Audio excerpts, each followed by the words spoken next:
Hello team and welcome to another ATP Geopolitics video with myself, Jonathan MSP. This is Ukraine War News Update. First part thereof for the 16th of November 2023, so I'm a little bit later today. Live. So we are going to look at the Ukrainian General Staff figures for the Russian losses for the day before. All the usual caveats apply. You can find those caveats in the description to this video that you can see below. Now, goodness gracious me. There are some phenomenal figures in here, not least the personnel. That's the highest personnel loss by a good couple of hundred, right? This is a really bad day for the Russians. And even if you took 40% off these figures, it's a really bad day for the Russians. So 1,330 personnel lost is phenomenal. What does this tell us? Well, would there be activities along the front line that really significantly affect the personnel loss stats? I don't know that you could suddenly jump up 400 people from yesterday. 530. I think it was 800 yesterday, wasn't it? 530 people from yesterday. That's a whole day of average losses on top of a day of heavy losses.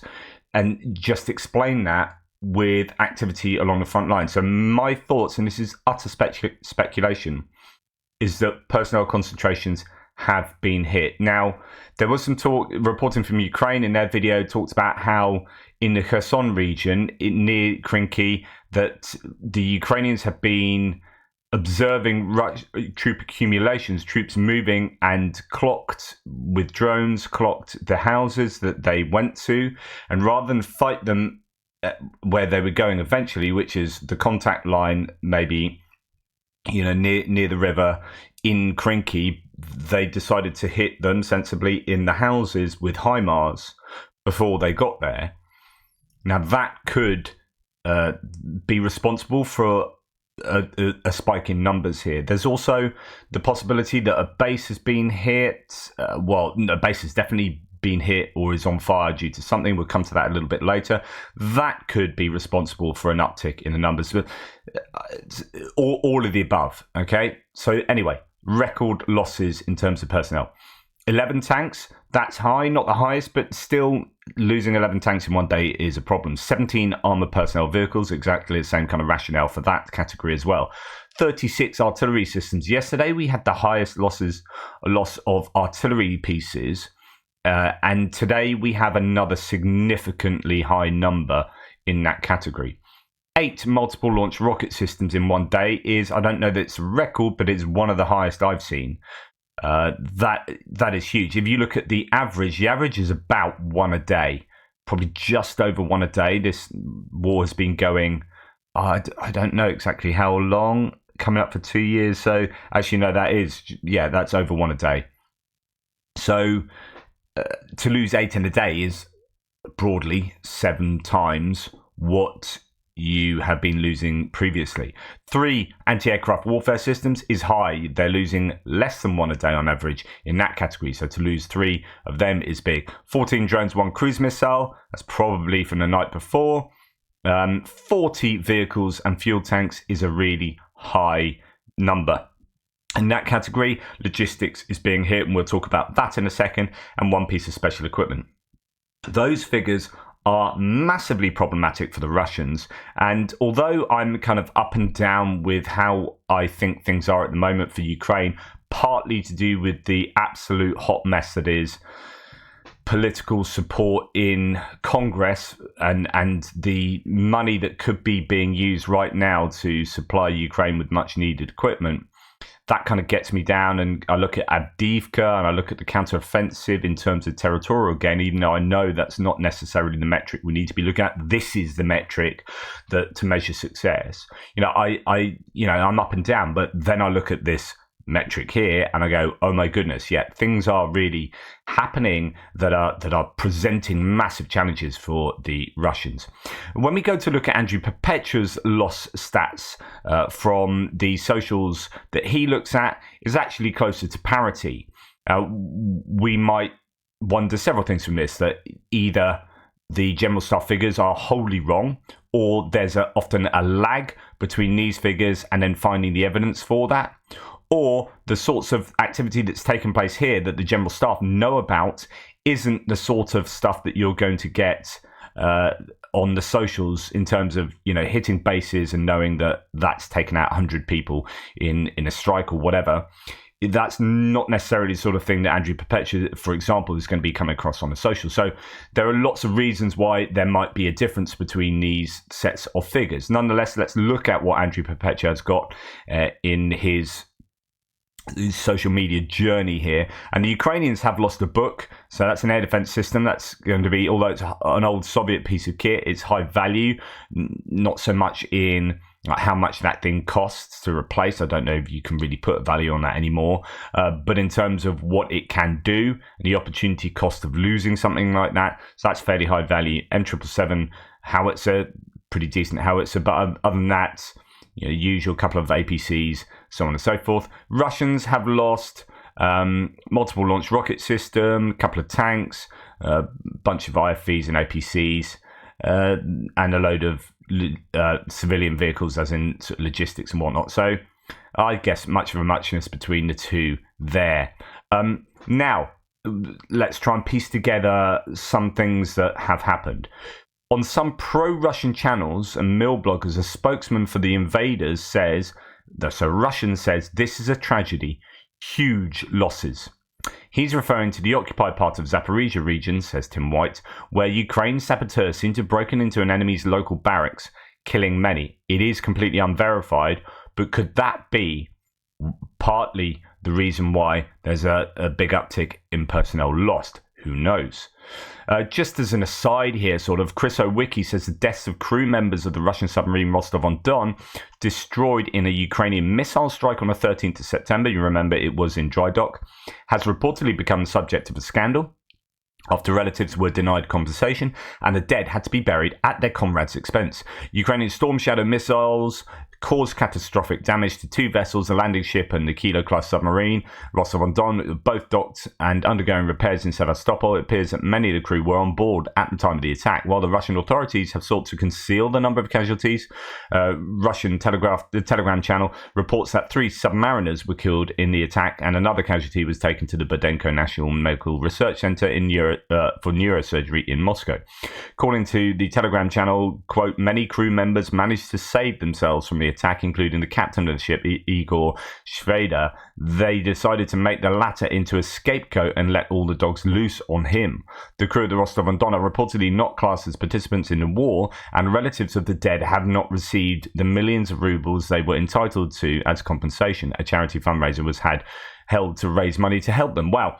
So this is possibly, and this is my speculation, that this was in dry dock. They weren't engaged in the war. They were just, I guess, doing the kind of duties they'd normally be doing in peacetime. These submariners, the submarine was hit, and so therefore they're not entitled to the sort of wartime compensation that otherwise you'd expect them to have been. This is not at all surprising. It is the sort of par for the course with the Russian military forces. The command somehow found out that the commander of the Rostov wrote a letter of gratitude to those who managed to collect about 1.5 million rubles, that's $16.8 thousand, and give it to the families of the dead soldiers. Quote, following the emergency, during a meeting of the Aerospace Forces, the commander of the Black Sea Fleet, Admiral Sokolov, publicly accused Igor Shveda of standing with his hand outstretched. At the same time, none of the crew was listed as a participant in the special military operation, and equally the relatives of the victims did not have the opportunity to receive significant compensation. A large number of crew members and military personnel were reportedly killed in the strike on the Minsk, which was in the neighbouring dock, but details are not yet clear. So we don't know whether that's the same case for the Minsk sailors, and the scapegoating the captain seems to be wholly unfair. It's just, there you go. That's the Russian armed forces for you. That's the gratitude you get. Right, a column with Russian armoured carriers destroyed by the 58th Motorized Brigade, reportedly Starominilka. Now, this is interesting because it's the Russians attacking the Velika Novosilka salient, which is somewhere that's been relatively quiet, although there was talk about activity there a few days ago. I don't know whether this is pertaining to that incident, maybe 3 days ago now, or something that happened yesterday. Nonetheless, it goes to show that the Russians are trying to attack right up and down the front line in meaningful ways, in a whole host of places. This kind of maybe deep battle doctrine where they're probing all over the front line, as they've done previously, looking for a weakness. Once they find that weakness, they try to exploit that. But it seems that wherever they're doing that, they're just sending in columns of vehicles because there's no other real way of doing this. So they send in columns of vehicles and they get blown up just before they reach a contact line. But I guess when you have such heavily fortified, and this is what the Ukrainians have found, it's the same for both sides. When you've got such heavily fortified areas, your normal combined maneuvers are not really going to work. You're just going to get blown up or get caught up on mines which slow you down. Then you can be hit by artillery and even aviation to a degree. Without air superiority, which neither side has, Russia have arguably got air advantage, but I wouldn't put it anything past that.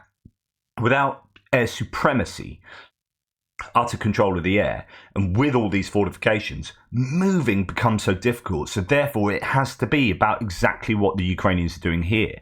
Now, this is what the Ukrainians are doing. The Russians are not doing this, as far as I can work out. Like there's just no evidence that the Russians are systematically trying to degrade the Ukrainian capacity in all of these categories. And so when they are doing their attacks, they're just trying to overcome all those obstacles, fortifications, artillery barrages, and salvos with a movement of mass, in the hope that, well, if we send like 20 bits of equipment forward, that one or two of them get through, and that has enough troops on board that they can secure at least this tiny area there. And then if we keep doing that, then we'll gradually inch forward.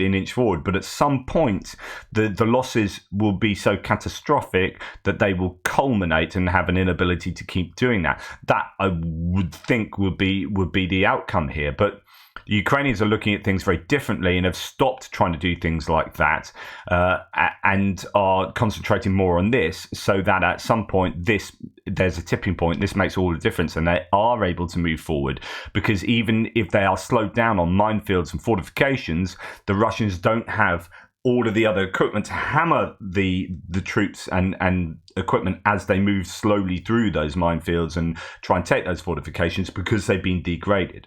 That would be my interpretation of that. So anyway, back to here, they've lost a lot of stuff at Staromanivka, as they have done in Avdiivka, as they have done up in even the Kupiansk area and Bakhmut area, so on and so forth.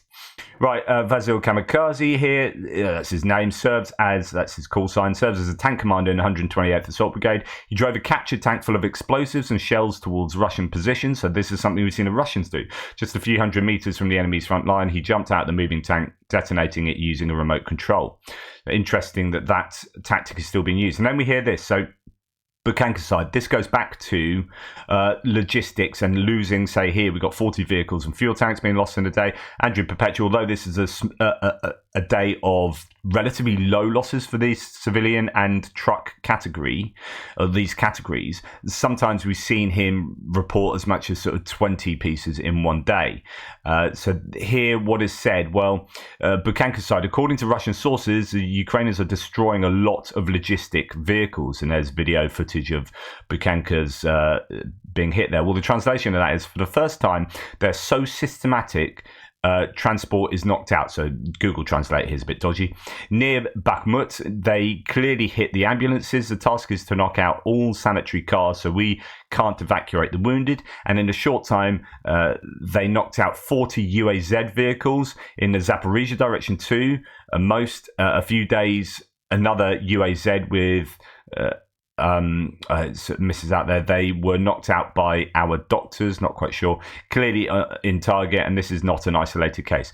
Point being that this is a Russians admitting that there is a systematic approach to degrading their logistic capabilities, and that includes their ability to remove injured from the battle. Now, whether that's intentional by the Ukrainians or just hitting Bukankas, because basically I mean, this has long been the case in war. They stopped putting big medical signs on the top of them because actually that attracts the enemy to hit them. There's been a long tradition of hitting medical vehicles because it affects the morale, it affects the enemy's ability to medivac, and so on and so forth. So you will have a bunch of bukankers that you might not necessarily know are medical vehicles, and you'll just be hitting them anyway. Whether they are intentionally trying to hit medical vehicles or not, I don't know, but they are doing so, apparently, according to the Russians. And then, this goes back to justifying these high figures that we see on a daily basis in terms of vehicles and fuel tanks that the Ukrainians are hitting.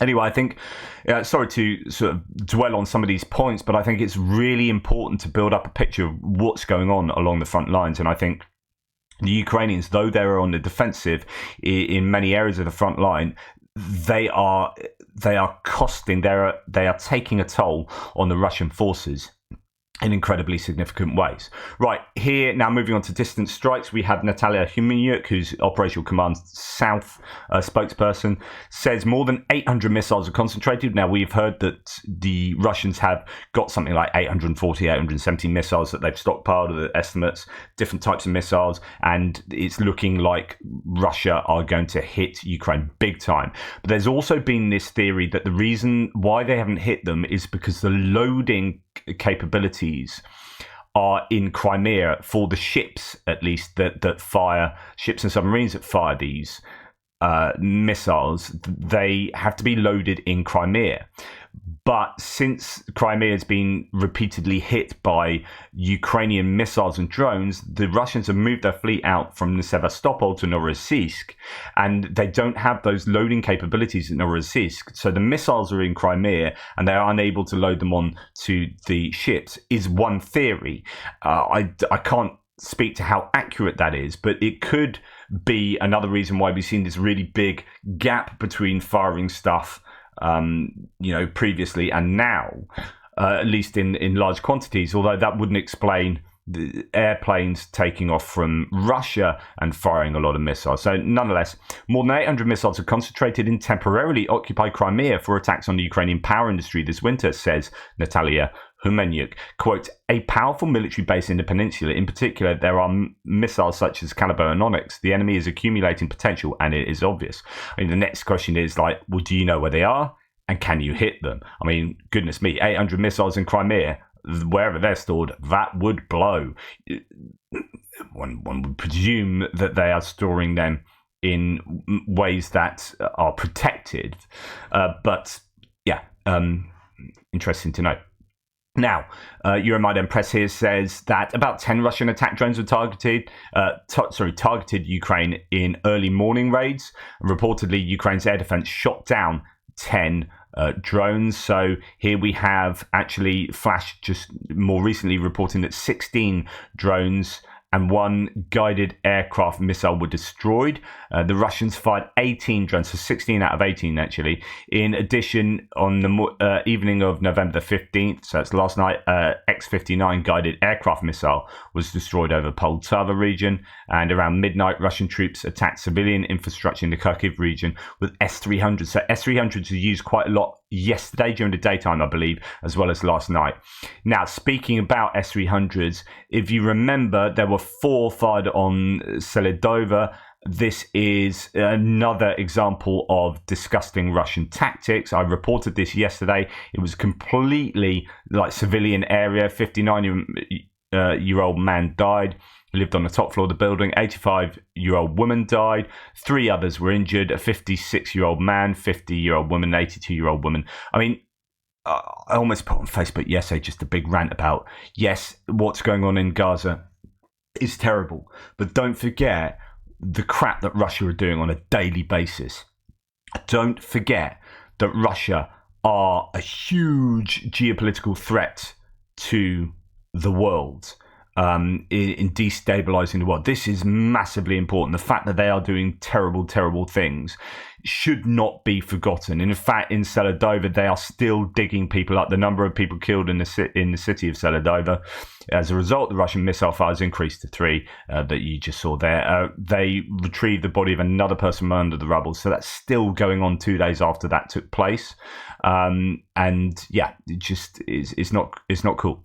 Then yesterday, a Russian missile strike wounded 7 in Zaporizhia Oblast, and 2 emergency workers were killed. How's that? They did a double tap, but it wasn't a double tap. It was 3 times. So as far as I can work out, and again, this is disgusting, but Russia did a triple tap, like send a S-300 missile into into Zaporizhia, and then wait till the emergency workers are there trying to put fires out and whatnot, and then send another one in, wait a bit, and then send another one in. So he did it 3 times. And as a result, 2 emergency workers were killed, extinguishing a fire from strikes, as Russia launched 3 missiles, one after the other, according to Ihor Klimenko, Ukraine's interior minister. So that is not cool. There were injuries in Kharkiv after missile attacks. Believed 8 were fired in total, all near Chuhiv. Due to the flight path and close proximity, it is difficult to shoot down S-300s. So these, remember, are the surface to air missile systems, usually used in air defense, used in a ground attack mode, but they are somewhat inaccurate in ground attack mode. Anyway, although you might say, so I don't know which missiles were used here, but if S-300s are used, if they are inaccurate, then what does that say about double tapping, and which would assume accuracy with hitting exactly the same pace, like 3 times in a row. So there is that, but I can't guarantee that the ones in Zaporizhia are S-300s, though S-300s are often used in Zaporizhia, to be honest. Right, Ukrainian air spokesperson Yuri Ihnat says that Russia has changed its tactics regarding killer drones. Previously, attacks used to start about 10 p.m. at night, and now it's 3 to 4 in the morning, still causing problems in rush hour. So going on for some time into the daytime. He says about 10 drones were shot down. Well, actually, as we know, that's now 16 out of 18. Talking about air defense, this is just I guess, a montage of different ways that drones can be shot down, and the Ukrainians are employing all of these. We just heard that 60 more Gepards have been bought from Jordan. Those are the Cheetah variant, the Dutch slightly upgraded. I think the radar is slightly better on them. They will be brought to bear in Ukraine, incredibly useful. It's these low-tech defenses that you need against the low-tech drones.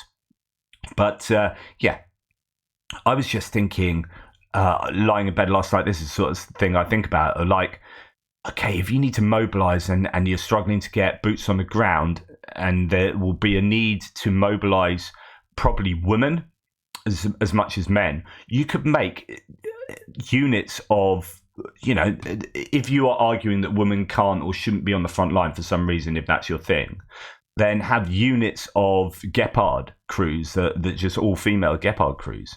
Just, I'd be just thinking round problems and mobilization like this. Anyway, there are many ways that you can shoot down a Gepard. Shoot down a Shahed, as you can see here, 4 different examples of air defenses going on there, and low-tech air defenses, essentially.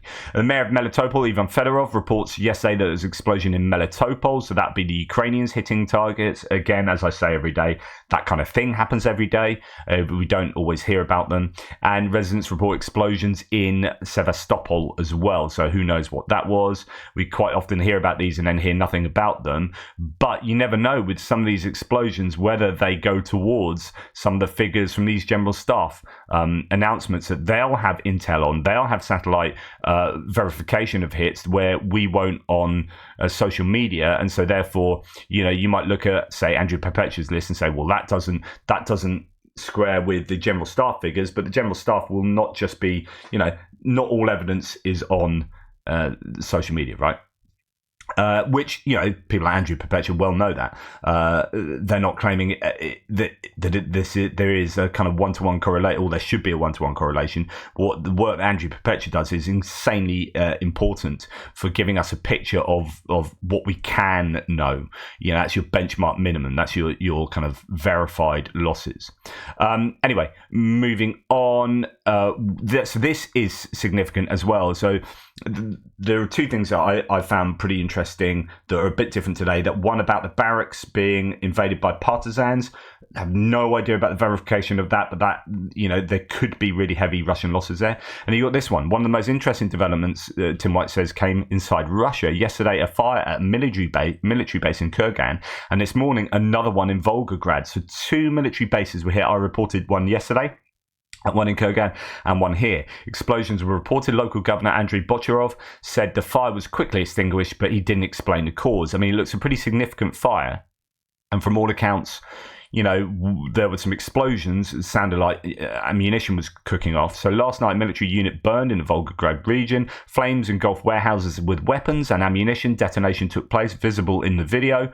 Before the fire started, there was the sound of a drone and an explosion, according to locals. This is significant. Like, hitting military targets within Russia is incredibly useful. And they're obviously doing that, the Ukrainians, with indigenously created weapons and drones, rather than having to, rather than using Western weapons, but actually they're not allowed to use those. So their capabilities, I guess, are improving as they're developing their own weapons. Now, moving on to other bits and pieces, Putin now plans to use the entire prison population of Russia as a giant sponge to absorb Ukrainian ammunition. Bit tongue-in-cheek there, but a military recruitment poster now all over Russian prisons. Promised amounts, but usually never received, are $2,000 signing bonus, $2,000 a month, $40 per month for life. And so these, you can pause that if you want, but these are, and read it, these are the sorts of things that are being seen in prisons, trying to recruit basically all prisoners. Again, it's this crypto mobilization. Doesn't surprise me at all. This is kind of an easy win, if you like, for Russia in terms of boots on the ground. I think it's a shot in the foot in terms of social cohesion after they get released back into society. This is hardly prison rehabilitation. I don't think you're going to be rehabilitated from your criminal behavior by being thrown onto the front line into harm's way. So this isn't good for social welfare, but this is, if you're desperate for boots on the ground, then this is a pool of people that no one's going to particularly react against by seeing them mobilized until they end up coming back and assimilating back into society. So no one's going to mind that these people are being recruited. Whereas if you went into society and started taking people out of jobs and family lives, as they are in society, that might cause a bit of a kickback, which is why Putin is waiting till after the elections until he does a mass mobilization. And that's March the 17th. Right. Ex-commander of the 6th Air Force and Air Defense Forces of the Russian Federation, V. Suridov, and his wife were found dead in their home in the Stavropol territory. Who knows what's happening there, but someone's fallen out of a window or fallen foul of the FSB or something, but worth noting. Andrew Perpetua says there have been numerous videos recently of Russian drones carrying multiple grenades. The first likely being a tear gas type riot grenade, the others being standard hand grenades. They drop the gas into a foxhole. And we have heard this before, actually, about using gas first and then using munitions. They drop the gas into a foxhole or bunker and drop grenades on the people as they climb out.